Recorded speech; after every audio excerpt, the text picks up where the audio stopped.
Hi guys, welcome back to nursing basic education. का आज का हमारा टॉपिक है hyper emesis gravidarum. Hyper emesis gravidarum OBG का टॉपिक है और OBG BSc nursing 4th year का सब्जेक्ट है। सबसे पहले हम जानेंगे इंट्रोडक्शन कि हाइपर एमेसिस ग्रेविडम क्या होता है। हाइपर का मतलब होता है एक्सेसिव और एमेसिस का मतलब होता है वोमिटिंग और ग्रेविडम का मतलब होता है ड्यूरिंग प्रेगनेंसी, यानी प्रेगनेंसी के दौरान ही एक्सेसिव वोमिटिंग का होना हाइपर एमेसिस ग्रेविडम कहलाता है। सबसे पहले हम इंट्रोडक्शन जानेंगे कि क्या होता है। हमारा फर्स्ट पॉइंट है कि hyper emesis gravidarum means excessive vomiting during pregnancy, मतलब एक महिला को प्रेगनेंसी के दौरान ही एक्सेसिव वोमिटिंग का होना हाइपर एमेसिस ग्रेविडम कहलाता है। नेक्स्ट पॉइंट है hyper emesis gravidarum is a severe form of this morning sickness. Morning sickness का severe form hyper emesis gravidarum होता है। मॉर्निंग सिकनेस जो होता है वो प्रेगनेंसी के दौरान वोमिटिंग का होना मॉर्निंग सिकनेस कहलाता है। इसमें एक्सेसिव वोमिटिंग नहीं होती है और नौजिया भी होती है जब जो फीमेल होती है उसका स्टमक एम्प्टी होता है, जैसे वो बेड से उतरती है तो उसी वक्त। ठीक, नेक्स्ट है experience by less than 1% of pregnant women. जो मॉर्निंग सिकनेस का सीवियर फॉर्म है यानी हाइपर एमेसिस ग्रेविडम जो है 1% से भी जो कम औरतें होती है वो फील करती है। मतलब वोमिटिंग तो होता है पर एक्सेसिव अमाउंट में नहीं होता है। ठीक, नेक्स्ट है it can cause dehydration and production of compound. Excessive vomiting के होने से क्या होता है, बॉडी में डिहाइड्रेशन हो जाता है, वाटर की जो अमाउंट है वो कम हो जाती है और एक कंपाउंड का फॉर्मेशन होता है। उस कंपाउंड का नाम होता है ketones that can be found in the blood and urine. और जो कीटोन्स होता है हमारे ब्लड में और यूरिन में पाए जाते हैं। ठीक, उस वक्त जब एक्सेसिव वोमिटिंग होता है एक प्रेग्नेंट लेडी में तब ये यूरिन और ब्लड में दिखता है। नेक्स्ट है डेफिनेशन कि हाइपर एमेसिस जो है वो क्या होता है। Hyperemesis gravidum is an abnormal condition occurring during pregnancy. Hyperemesis gravidum क्या है, एक abnormal condition है जिसमें क्या होता है प्रेगनेंसी के वक्त characterized by persistent nausea and vomiting। Pregnancy के वक्त क्या होता है, नोजिया और वोमिटिंग होता है, वेट लॉस होता है जो प्रेग्नेंट लेडी होती है उसका, sometimes accumulation of ketone bodies. और क्या होता है कभी कभी कीटोन बॉडीज की जो मात्रा है वो ज्यादा बॉडी में हो जाती है या बन जाती है। नेक्स्ट पॉइंट है this conditions adversely affect the health status of the women and her capacity to carry out various activities of daily living. इसका मतलब ये है कि ये जो कंडीशन है हाइपर एमेसिस ग्रेविडम ये जो वुमेन की हेल्थ स्टेटस है उस पर बहुत बुरे तरीके से इफेक्ट करता है। यहाँ तक कि जो फीमेल है वो अपनी जो डेली एक्टिविटीज है वो भी परफॉर्म नहीं कर पाती है, जो रेगुलर एक्टिविटी है वो भी उस कंडीशन में नहीं कर पाती है। तो ये है हमारा पूरा इंट्रोडक्शन हाइपर एमेसिस ग्रेविडम का। एक मैंने नोट करके लिखा है कि क्यों हाइपर एमेसिस ग्रेविडम कंडीशन में कीटोन बॉडीज का प्रोडक्शन अत्यधिक होता है। ठीक, इसमें पॉइंट लिखा है कि how ever if your body doesn't have enough glucose. अगर एक प्रेग्नेंट लेडी है उसके अंदर ग्लूकोज की क्वांटिटी कम है या फिर perhaps because pregnant womens are sick, क्योंकि जो प्रेग्नेंट वुमेन्स होती है वो फिजिकली सिक हो जाती हैं, उसकी वजह से क्या होता है it will begin to obtain energy from it store fat instead. जो उसके बॉडी में फैट स्टोर रहता है वहां से वो एनर्जी लेना स्टार्ट करता है और जैसी एनर्जी लेना स्टार्ट करती है ऑब्टेन होता है, ठीक है, जो स्टोर्ड फैट होती है। This is the process of ketosis. तब उस प्रोसेस को क्या कहते हैं, कीटोसिस कहते हैं। तब कीटोन बॉडीज बनना स्टार्ट हो जाता है और उसी प्रोसेस को कीटोसिस कहते हैं। ठीक, as a result of this the ketones level in your blood will rise. अब क्या होगा, जैसे ही स्टोर्ड फैट था उसमें से कीटोसिस बनने की जो प्रोसेस है वो स्टार्ट हो जाती है। मतलब कीटोन बॉडी बनना स्टार्ट हो गया है, जब फैट से वो एनर्जी ले रहा है तो ग्लूकोज की जब डेफिशिएंसी होती है तो and will be passed out of the body in your urine.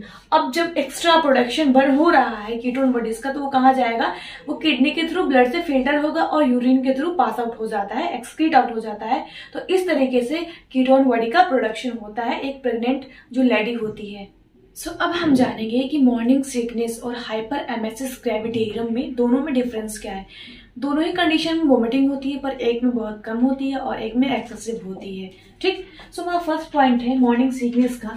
It is a normal symptoms of pregnancy occurring during first trimester. Pregnancy के फर्स्ट ट्राइमेस्टर में यानी 3 months लेटर ये सिम्टम्स देखने को मिलता है जो कि नॉर्मल है मॉर्निंग सिकनेस। जबकि हाइपर एमेसिस ग्रेविडेरियम क्या है, एबनॉर्मल कंडीशन है, इसमें एक्सेसिव अमाउंट में वोमिटिंग होती है।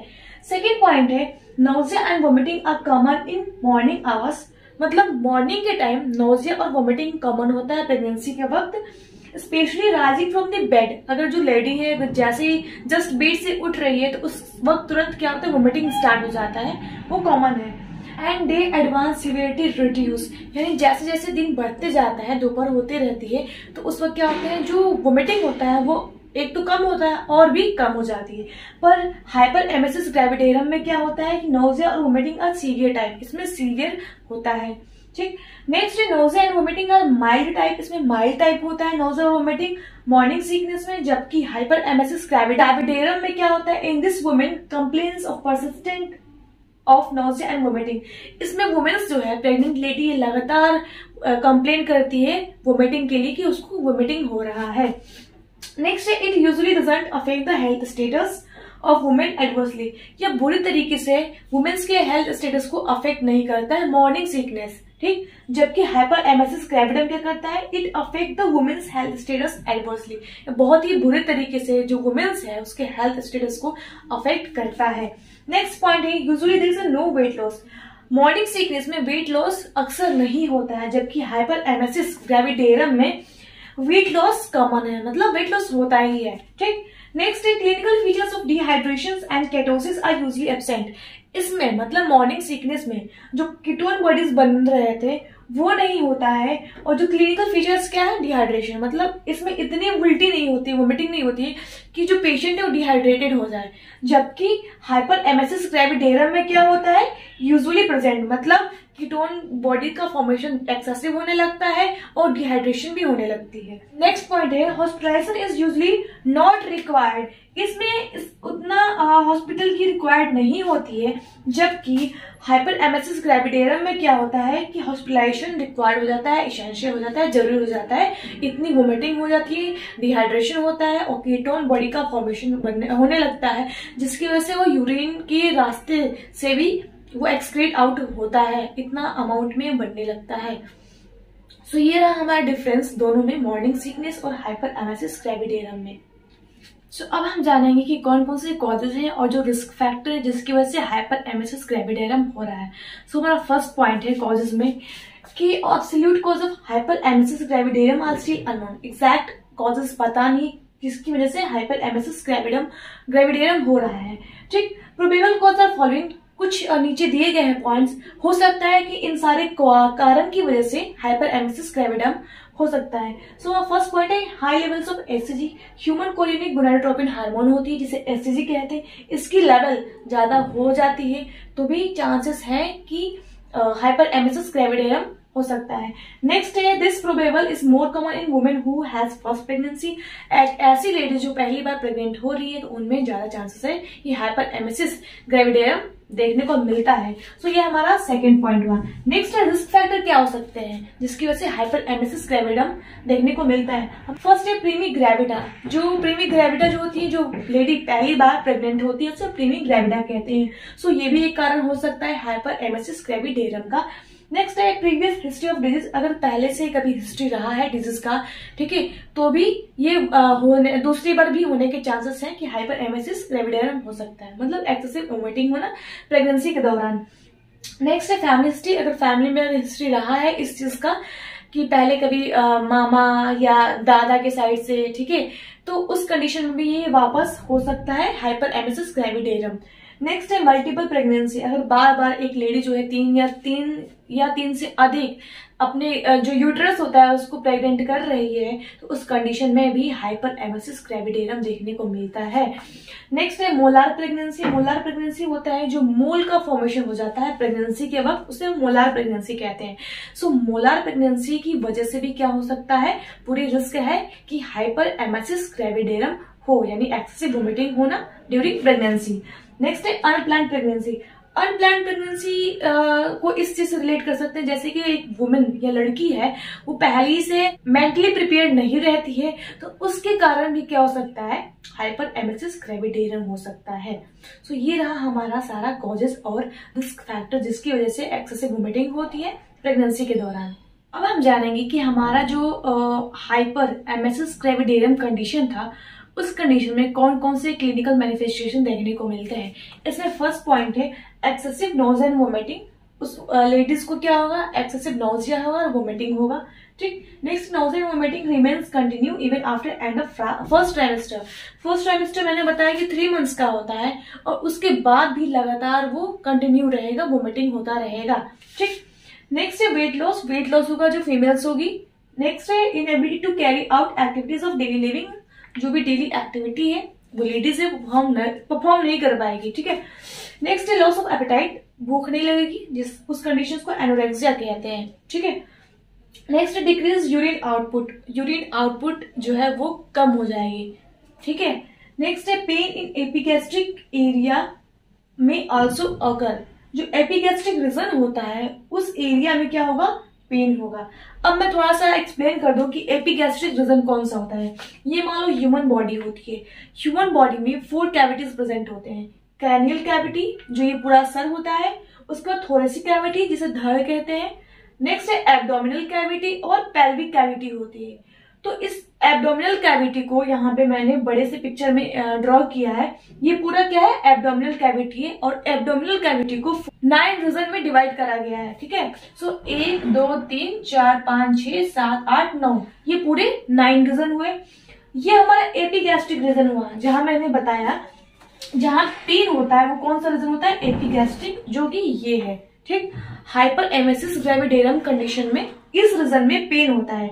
बाकी जो 8 रीजन बचते हैं वो कौन कौन से होते हैं जान लेते हैं। राइट हाइपोकॉन्ड्रियम होता है, ये लेफ्ट हाइपोकॉन्ड्रियम होता है। राइट लंबर ये अम्लाइकल रीजन होता है जहां पे अम्लाइकस पाया जाता है और ये लेफ्ट लंबर होता है। नेक्स्ट है राइट इलियक होता है, हाइपोगैस्ट्रियम होता है और लेफ्ट इलियक होता है। तो ये सारे क्या हुए, एब्डोमिनल कैविटी के 9 रीजन हुए। ठीक, नेक्स्ट है फिजिकल एंड इमोशनल स्ट्रेस, मतलब एक्सेसिव वोमिटिंग की वजह से क्या होता है, फिजिकली और इमोशनली दोनों तरीके से स्ट्रेस होता है उस फीमेल को जो प्रेग्नेंट लेडी है। नेक्स्ट है following clinical features of dehydration may also occur due to excessive vomiting, मतलब कुछ और भी सिम्टम्स देखने को मिलते हैं एक्सेसिव वोमिटिंग की वजह से। फर्स्ट है इंक्रीज हार्ट रेट, उस फीमेल का क्या होगा, हार्ट रेट बढ़ जाएगा। जो वाइटल्स होंगे वो अल्टर करेंगे ना, उस वजह से क्या होगा, यहाँ पे हार्ट रेट बढ़ जा रहा है। सनकिन आइज, एक्सेसिव ब्लड का लॉस हो चुका है जिसे डिहाइड्रेशन कह रहे हैं। तो डिहाइड्रेशन की वजह से, वाटर का लॉस होने की वजह से सनकिन आइज मतलब ये जो आंख के नीचे वाली पोर्शन होती है वो काला काला पड़ जाता है। ड्राई टंग यानी जो जीभ होता है उसको सूखने लगेगा। फटीग, थकान फील होगा। इंक्रीज थ्रस्ट, उसे ज्यादा प्यास लगेगी, उसकी जो प्यास होगी वो बढ़ जाएगी। उसे फीवर भी होगा। और डार्क यूरिन कलर, जो यूरिन की कलर होती है, स्ट्रो कलर होती है नॉर्मल, वो चेंज हो जाएगी। उस कंडीशन में ड्रॉप जो होगा वो डार्क यूरिन कलर हो जाएगा। ठीक है, तो ये रहा हमारा पूरा क्लिनिकल मैनिफेस्टेशन ड्यूरिंग प्रेगनेंसी जब एक्सेसिव वोमिटिंग होता है। तो अब हम जानेंगे कि हाइपर एमेसिस ग्रेविडेरम की कंडीशन में कौन कौन से मेटाबॉलिक चेंजेस देखने को मिलते हैं। यहाँ पे है हाइपर एमेसिस ग्रेविडेरम हुआ है फीमेल को, प्रेग्नेंट लेडी है जो, मतलब एक्सेसिव वोमिटिंग हुई है, जिसकी वजह से क्या होता है, एक्सेसिव नॉजिया वोमिटिंग, मतलब इस कंडीशन की वजह से यहाँ पे क्या हुआ, नॉजिया वोमिटिंग हुआ है उस प्रेग्नेंट लेडी को। Loss of appetite and decrease food intake, मतलब जो एपेटाइट है वो भी उसके अंदर खो गई है, खाना बिल्कुल नहीं खा रही है, इंटेक बहुत कम है, फूड इंटेक। अब इसकी वजह से 2 कंडीशन अराइज होते हैं। एक तो है incomplete oxidation of fat, fat का पूरी तरीके से ऑक्सीडेशन नहीं हो पाता है। और दूसरा है increase metabolism of endogenous tissue protein, जो प्रोटीन एंडोजिनस टिश्यूज होती है उसमें प्रोटीन की मेटाबॉलिज्म बढ़ जाती है, जिसकी वजह से यहाँ पे क्या होता है, formation of nitrogenous substance in the more amount.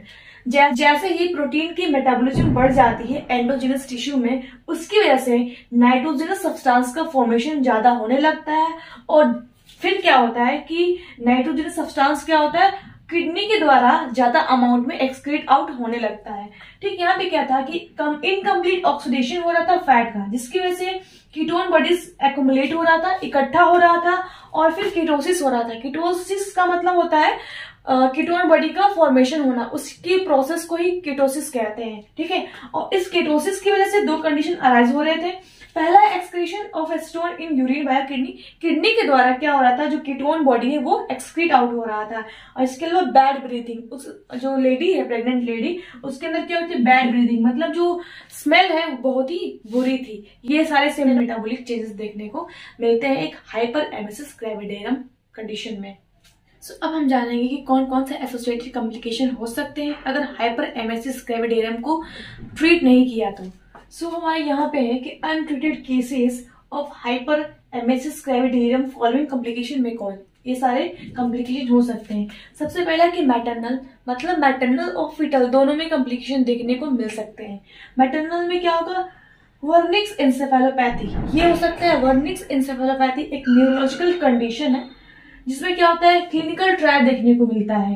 क्या हो सकता है, ऑप्थाल्मोपेरेसिस विद निस्टिग्मस एटेक्सिया कंफ्यूजन, मतलब वर्निक्स एंसेफेलोपैथी ये एक न्यूरोलॉजिकल कंडीशन है और इस कंडीशन में 3 ट्रायल यानी 3 सिम्टम्स देखने को मिलते हैं। वो है आपका निस्टिग्मस यानी रैपिड इन्वॉलंटरी आई मूवमेंट पे कंट्रोल नहीं होता है। अटेक्सिया में गेट चेंज, मतलब जो हमारी वॉक करने की एक्टिविटी होती है वो चेंज हो जाती है, मतलब वाइब्रेट करता है बॉडी इसमें, और कंफ्यूजन बना रहता है। तो तीनों सिम्टम्स देखने को मिलते हैं वर्निक्स एंसेफेलोपैथी में। किसमें, मैटरनल में यानी माँ में। हाइपर एमेसिस ग्रेविडेरियम कंडीशन में देखने को मिलता है। This is life threatening illness cause thiamine, ये जो कंडीशन होती है वो कैसी है, लाइफ थ्रेटनिंग इलनेस है, थायमीन की कमी से होती है। तो थायमीन क्या होता है, तो थायमीन जो होता है वो विटामिन B1 का केमिकल नेम है, ठीक। Primarily affect the peripheral and CNS, यानी जो सेंट्रल नर्वस सिस्टम है और जो पेरिफेरल नर्वस है दोनों को ही अफेक्ट करता है। नेक्स्ट है हाइपोग्लाइसीमिया हो जाएगा, रीनल फेलियर हो जाएगा, जो किडनी है वो फेल कर जाएगी, जॉन्डिस की कंडीशन देखने को मिल सकती है मैटरनल को, माँ को। इसके अलावा रेटिनल हेमरेज, जो रेटिनल टिश्यूज होती है ना वो हेमरेज हो सकती है। इसके अलावा फीटल मतलब बच्चे में कौन कौन सी कॉम्प्लिकेशन देखने को मिल सकते हैं अगर हाइपर एमेसिस ग्रेविडेरियम को ट्रीट नहीं किया गया तो अच्छी तरीके से। पहला है low birth weight. Low birth weight क्यों होगा भाई, तो अगर माँ को कोई लॉस हो रहा है, डिहाइड्रेशन हो रहा है, सारे जो न्यूट्रिएंट्स है वो इम्बैलेंस हो रहे हैं, तो उसकी वजह से बेबी के ऊपर उसका इफेक्ट होगा। उसकी वजह से बेबी का भी जो बर्थ वेट है वो भी लो हो जाएगा। नेक्स्ट है इंट्रा यूट्राइन ग्रोथ, IUGR। इस कंडीशन में क्या होता है, fetal problems usually appear when there is significant reduction in maternal weight। अगर माँ का वेट कम हो रहा है तो उसकी वजह से जो बेबी का, मतलब जो फीटस है उसका भी वेट कम होगा और बेबी का जो यूट्रस में ग्रोथ है वो रिटार्डेड हो जाएगा, मतलब सही तरीके से यूट्रस में बेबी का ग्रोथ नहीं हो पाएगा, फीटल का ग्रोथ नहीं हो पाएगा। उस कंडीशंस को IUGR कहते हैं, यानी इंट्रा यूट्राइन ग्रोथ रिटार्डेशन कहते हैं। ये रहे हमारे कुछ कॉम्प्लिकेशन जो जब हम ट्रीट नहीं कर पाएंगे अच्छे तरीके से हाइपर एमेसिस ग्रेविडेरियम को। अब हम जानेंगे कि डायग्नोसिस क्या होगा हाइपर एमेसिस ग्रेविडेरियम का। डायग्नोसिस इसलिए करते हैं ताकि उसे फाइंड आउट कर सके, आइडेंटिफाई कर सके, फिर उस कंडीशंस को ट्रीट किया जा सके। फर्स्ट पॉइंट है डायग्नोसिस में हिस्ट्री टेकिंग। उस जो लेडीज है, प्रेग्नेंट लेडी, उसकी हिस्ट्री पूरी लेंगे, प्रीवियस हिस्ट्री, पास्ट हिस्ट्री, या कोई डिजीज कंडीशन तो नहीं रहा है, पूरी हिस्ट्री लेते हैं। इसके अलावा क्लिनिकल मैनिफेस्टेशन ऑफ पेशेंट, सारे सिम्टम्स चेक करते हैं कि कौन कौन से सिम्टम्स जो है अराइज हो रहे हैं उस कंडीशन की वजह से। फिजिकल एग्जामिनेशन करते हैं, हेड टू एग्जामिन करते हैं उस पूरी प्रेग्नेंट लेडी को। इन्वेस्टिगेशन ऑफ CBC यानी कंप्लीट ब्लड काउंट चेक करते हैं, कितने जो हमारा WBC है, हीमोग्लोबिन है, वो सारी चीजें चेक करते हैं। इसके अलावा estimation of serum electrolytes level check करते हैं। कंप्लीट यूरिन एग्जामिनेशन करते हैं। यूरिन एग्जामिनेशन में हम अमाउंट ऑफ यूरिन देखते हैं क्योंकि ओलिगोयूरिया की कंडीशन देखने को मिलता है, मतलब जो यूरिन है वो कम एक्सक्रीट आउट होता है इस कंडीशन में क्योंकि एक्सेसिव डिहाइड्रेशन हो चुका होता है। नेक्स्ट है colour of urine. Colour of urine इसलिए चेक करेंगे क्योंकि इस कंडीशन में, मतलब हाइपर एमेसिस ग्रेविडेरियम की कंडीशन में हमने क्या पहले पढ़ा था कि जो यूरिन की कलर होती है वो डार्क हो जाती है, इसलिए उसको भी एनालाइज करेंगे, urine analysis. Specific gravity check करेंगे यूरिन की। जो नॉर्मल स्पेसिफिक ग्रेविटी होती है वो होती है 1.005 to 1.030, ये नॉर्मल स्पेसिफिक ग्रेविटी होती है यूरिन की। फिर है प्रेजेंस ऑफ एसीटोन, यूरिन में एसीटोन की लेवल चेक करते हैं। ये हमारा पूरा हुआ यूरिन एग्जामिनेशन। नेक्स्ट है blood sugar level. Blood sugar level इसलिए चेक करते हैं कि जो गेस्टेशनल डायबिटीज होने के चांसेस ज्यादा होते हैं, जो फीमेल होती है प्रेगनेंसी के वक्त उसे जो डायबिटीज होती है, मतलब जो ब्लड शुगर लेवल होता है वो ज्यादा हो जाता है, तो उस कंडीशन को गेस्टेशनल डायबिटीज कहते हैं। तो वो भी हो सकता है जिसकी वजह से कंडीशंस जो है कॉम्प्लिकेट हो सकते हैं, तो उसे भी चेकआउट करना जरूरी होता है, इसलिए ब्लड शुगर लेवल चेक करते हैं। Renal function test, kidney check करेंगे क्योंकि हमने सिम्टम्स में क्या पढ़ा था कि जो किडनी है वो फेलियर हो जाती है, ठीक। नेक्स्ट है लीवर फंक्शन टेस्ट, लीवर भी चेक करते हैं और अल्ट्रासोनोग्राफी भी करते हैं। तो ये सारे हमारे क्या हुए, डायग्नोसिस हुए हाइपर एमेसिस ग्रेविडेरियम के। सो अब हम जानेंगे ट्रीटमेंट की हाइपर एमेसिस ग्रेविडेरियम कंडीशंस को किस तरीके से ट्रीट करेंगे। हमारा फर्स्ट पॉइंट है ट्रीटमेंट में, as soon as possible the woman should be admitted in the hospital। जितना जल्दी संभव हो सके उतना जल्दी उस महिला को तुरंत हॉस्पिटल में एडमिट करना है। नेक्स्ट है, in case of severe vomiting avoid the oral feeding. अगर एक्सेसिव वोमिटिंग हो रही है, सीवियर वोमिटिंग हो गई है, तो ओरल फीडिंग नहीं देना है, बल्कि कैसा देना है, आईवी फ्लूइड देना है। ठीक है, इन्वेस्टिगेशन स्टार्ट कर देना है। इसके अलावा वाटर, इलेक्ट्रोलाइट और ग्लूकोज लेवल भी मेंटेन किए रहना है। नेक्स्ट पॉइंट है, the patient should be treated calm, cool and comfortable and well ventilated environment. Patient को मतलब पूरी आरामदायक तरीके से उसे ट्रीट करना है, काम, कूल और कंफर्टेबल होके। इसके अलावा वेंटिलेटेड एनवायरनमेंट होना चाहिए, जो खिड़कियां है वो खुली होनी चाहिए ताकि उसको कोई सफोकेशन ना हो। नेक्स्ट है, advise the patient to take the complete bed rest. Patient को क्या डॉक्टर सलाह देता है कि कंप्लीट तरीके से क्या करना है, बेड रेस्ट लेना है 12 से 24 घंटों तक। तो ये रहा हमारा ट्रीटमेंट, इस तरीके से हम ट्रीट करेंगे। जैसा कि हमने सारे कंडीशंस पढ़े, कौन से साइन सिम्टम्स, कौन कौन से कॉम्प्लिकेशन अराइज हो सकते हैं अगर हम उन्हें सही तरीके से ट्रीट नहीं किए तो। फिर उसके बाद है कि ड्रग भी तो देंगे, क्योंकि ड्रग जो है वो मेन चीज है जो कंडीशंस को रिड्यूस कर सकता है। सो फर्स्ट इसमें एंटी एमेटिक जो होती है ड्रग, एमेटिक का मतलब होता है वोमिटिंग। सो एंटी का मतलब होता है अगेंस्ट, जो वोमिटिंग के अगेंस्ट वर्कआउट करती है दवा, वो होती है एंटी एमेटिक। तो एग्जांपल हो जाएगा आपका इंजेक्शन एमिसिड। नेक्स्ट एंटासिड, एसिड के अगेंस्ट लड़ने के लिए जो दवा होती है वो होती है इंजेक्शन प्रोपेनाजोल। एंटीपायरेटिक देंगे ताकि जो बुखार के सिम्टम्स है वो रिड्यूस कर सके, जिसका एग्जाम्पल है पैरासिटामोल। इसका give emotional support patient and family members. Patient को तो देंगे ही, इसके साथ साथ फैमिली मेंबर्स को भी साइकोलॉजिकल सपोर्ट्स देंगे।